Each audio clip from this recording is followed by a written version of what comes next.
Hola a todos y todas. En esta oportunidad vamos a hablar sobre el ahorro, la inversión y el sistema financiero. Es un tema nuevo para el curso, pero no quita que sea muy interesante y que van a aprender mucho al respecto. A continuación de la presentación van a ver muchos conceptos, definiciones, aspectos importantes que son valiosos para su conocimiento. Vamos a comenzar hablando del sistema financiero, y el sistema financiero es un conjunto de instituciones. No solo son bancos, no solo son cooperativas, sino un conjunto de instituciones financieras que se dedican a distribuir el ahorro de un grupo de personas a que otro grupo de personas invierta. Y podemos estar hablando de, por ejemplo, casas de bolsa, casas de cambio, estamos hablando de bancos, cooperativas, fondos de inversión y otro tipo de instituciones. Eh, También algunos gremios que prestan dinero. Entonces, un sistema financiero es un todo como tal en una economía de un país. Pero también, ya desglosando un poco el sistema financiero, existe el mercado financiero, que son instituciones financieras que prestan directamente a los prestatarios. Ya no lo hacen por medio de ninguna institución, sino directamente a empresas y personas naturales. Y dentro del mercado financiero se encuentra el mercado de bonos y acciones. Son dos de los productos de este tipo de mercado. Vamos a empezar hablando del mercado de bonos. Un bono es un certificado de deuda. Un certificado de deuda que especifica las obligaciones del prestatario. Es un documento, como ustedes pueden ver en la imagen, es un documento que habla de las obligaciones del prestatario. Un ejemplo es, pongamos un ejemplo, una empresa cualquiera, puede ser una empresa de cables, digamos, está en bancarrota. Para seguir sus operaciones necesita quitar prestado dinero. Entonces lo que hace es que va a donde otra empresa y le dice, te vendo un bono, me das dinero, yo te doy un papel. Un bono es, en otras palabras, como un pagaré. Entonces, la empresa le da un papel a la otra con una tasa de interés. Esa es una característica, que el bono tiene una tasa de interés que va a ser pagadera cuando la persona o la empresa devuelve el dinero que tiene en su poder. Entonces, tiene una tasa de interés, ese es uno de sus beneficios. Tiene una fecha de vencimiento también. Por ejemplo, le dice la empresa, préstame dinero, te firmo un bono a 6 meses, por ejemplo, a 3 meses. Entonces, la otra empresa sabe que en un lapso de 6 meses o de 3 meses va a recibir dinero con intereses a cambio del papel que tiene en su poder. El papel es la garantía, es como un pagaré. Entonces, un bono también, otra característica es que tiene riesgo. Puede ser de que la persona no pague el dinero y el prestatario se quede con el papel nada más. Es uno de los riesgos que tiene. Eh, También tiene una fecha de vencimiento, es al portador, tiene varias características. Entonces, otro tema importante en esto es que uno de los bonos más sonados, por así decirlo, son los bonos soberanos del Estado. Por ejemplo, el gobierno emite bonos a las empresas o a los bancos, hace un papel, un pagaré, firma una tasa de interés y luego las empresas, cuando recojan su dinero, van a recoger con intereses. Normalmente el Estado así es como puede mejorar la economía a través de bonos. Los bonos soberanos se le llama. Se dice que el Estado es una de las instituciones que mejor tasa de interés paga. Entonces, el tema de bonos es un papel que tiene fecha de vencimiento, tiene una tasa de interés, tiene riesgo crediticio, es el portador y otras características que ustedes las van a profundizar más adelante. También el otro producto es una acción. Las acciones son derechos de propiedad parcial de una empresa. Las acciones más comunes se dan en las sociedades anónimas, que son las empresas constituidas con sociedad anónima, donde las personas compran acciones y ya son parte de la empresa y no necesariamente se conocen las personas. Por ejemplo, alguien quiere comprar acciones de Coca-Cola, de de Samsung, otra persona puede querer comprar acciones de Amazon. Entonces, las acciones es como un derecho, se compran. Por ejemplo, puede ser que una acción ande en $10,000, $5,000. Entonces, la acción es un derecho que se compra. En Honduras, lo más usual es tener acciones en cooperativas, por ejemplo, en cooperativas de ahorro y crédito. Igual algunas personas compran acciones de empresas como la Sula, eh, pero tienen un valor bastante alto. Entonces, ¿cuál es el beneficio de tener una acción? Pues los dividendos que pagan al final. Las personas que tienen las acciones de una empresa tienen derecho a reclamar la parte de sus dividendos, que son dividendos, pues son las ganancias de las empresas. Entonces todos los accionistas van y reclaman su derecho como accionista. Entonces, da dinero, por ejemplo, una persona que quiere comprar una acción da dinero y recibe un boleto o una constancia que diga que compró tantas acciones. Supongamos que alguien quiere comprar 2 acciones de $5,000, tiene que dar $10,000. He escuchado, por ejemplo, que aquí en Honduras hay acciones que valen 50,000 empiras. No les sabría decir qué empresa, pero sí existen. Entonces, este es el mercado financiero, bonos y acciones. Fíjense que este tipo de productos en Honduras no es muy popular, no se da, pero hay un ejemplo, los mercados financieros más populares, por ejemplo, está el Wall Street de Nueva York, hay uno en Tokio, creo que hay en Brasil. Entonces en Honduras no hay bolsa de valores, por ejemplo, pero sí en los países más desarrollados. También existe la intermediación financiera, que son instituciones a través de los cuales los ahorradores pueden proporcionar fondos indirectamente a los prestatarios. Y estos sí son los bancos, las cooperativas, también pueden ser las organizaciones financieras que se dedican a esto. Y es lo que hacemos comúnmente. Las personas van a ahorrar su dinerito y luego va una empresa o otra persona natural a quitar prestado. ¿Y de dónde presta el dinero los bancos? Pues de lo que ahorró una persona o un grupo de personas antes.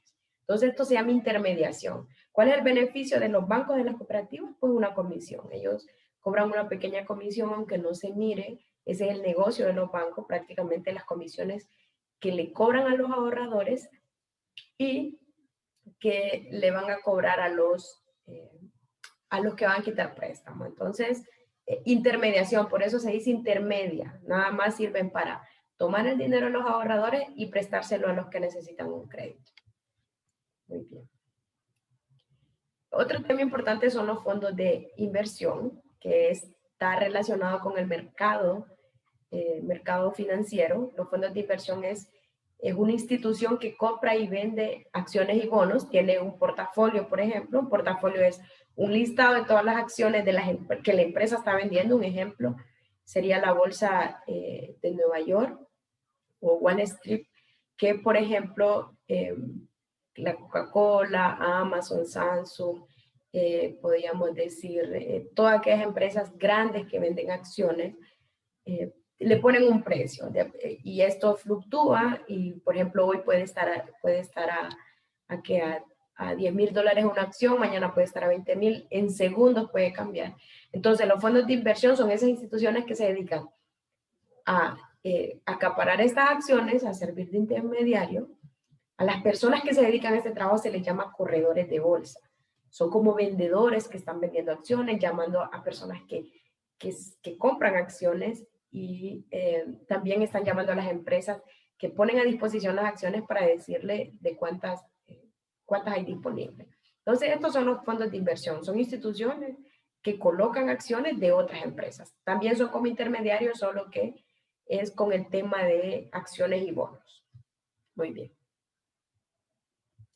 Otro subtema importante que hay que mencionar y es que es el ahorro y la inversión en las cuentas nacionales. Este es un tema muy macro y lo van a profundizar en esa clase.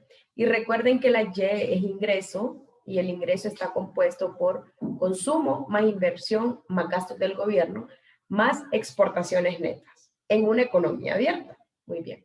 En una economía cerrada, el ingreso solo está representado por consumo más inversión más gasto. ¿Por qué? Porque no hay exportaciones, una economía cerrada como por ejemplo Cuba, que no tiene exportaciones ni importaciones, entonces su ingreso solo depende del consumo más inversión más gasto. El otro término que está al final no se calcula.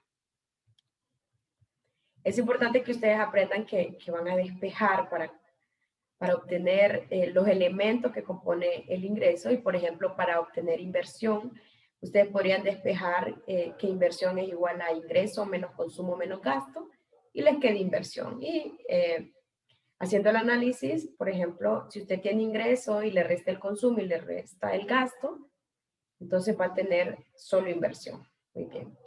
La A significa ahorro y la A es igual a inversión. ¿Por qué?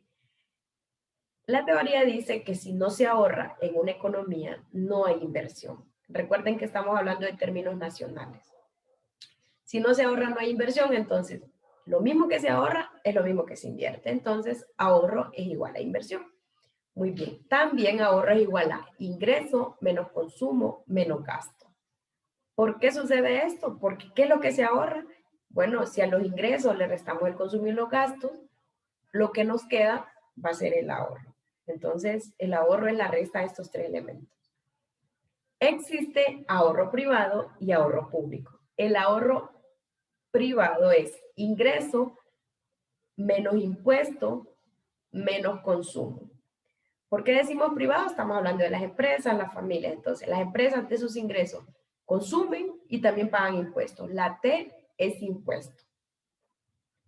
Pero también existe el ahorro público, que es el ahorro del gobierno. Entonces, el ahorro es la suma de lo público más lo privado.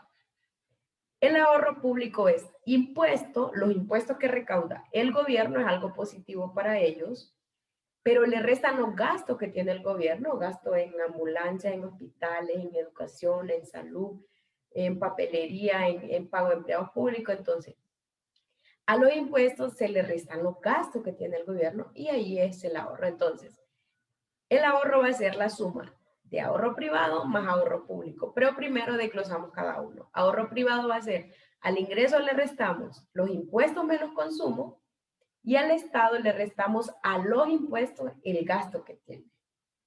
Muy bien. Vamos a ver algunos conceptos muy relevantes en este tema y habíamos dicho que el ahorro privado es el ingreso que le queda a los hogares después de pagar sus impuestos y su consumo. ¿Qué es lo que ahorra la gente? Pues primero paga sus obligaciones, consume lo que debe consumir en comida, en renta, transporte y lo que le queda es el ahorro privado. El ahorro público es el gobierno recauda impuestos. Recuerden que el gobierno tiene pocas fuentes de ingresos, pero el más grande son los impuestos que recauda de la población. Y el ahorro público es, le resto a los impuestos los gastos que tiene el gobierno. El gobierno no podría hacer frente a sus obligaciones si no tuviera impuestos, porque esa es su única fuente de ingreso principal. También hay por donaciones, pero esto es esporádicamente. Entonces, hay superávit cuando mucho ingreso, hay más ingresos que gastos en el gobierno. Por ejemplo, si se pagaran menos empleados públicos, si se gastaran menos en el gobierno, pero entran bastantes impuestos de las empresas, entonces hay superávit. Es como abundancia. Abundancia o bonanza o las finanzas del Estado están bien. El déficit presupuestal es cuando los gastos son mayores a los ingresos que recibe el gobierno. Hay pocos ingresos, pero los gastos son elevados y en déficit es algo negativo. Es cuando el gobierno entonces se endeuda, es cuando el gobierno tiene que recurrir a deuda externa e interna y de ahí viene este tema de la deuda que carga el país, intereses por deuda, por ejemplo. Entonces, el déficit presupuestario es cuando los gastos son mayores a los ingresos. Viendo dicho todo esto, me gustaría que reflexionaran, comenten, practiquen los conceptos, practiquen los despejes, y esto es el tema de ahorro nacional. Recuerden que todo lo que hemos visto se refiere a una economía como un todo, no estamos hablando de familias ni de hogares, estamos hablando de un país. Muchas gracias a todos.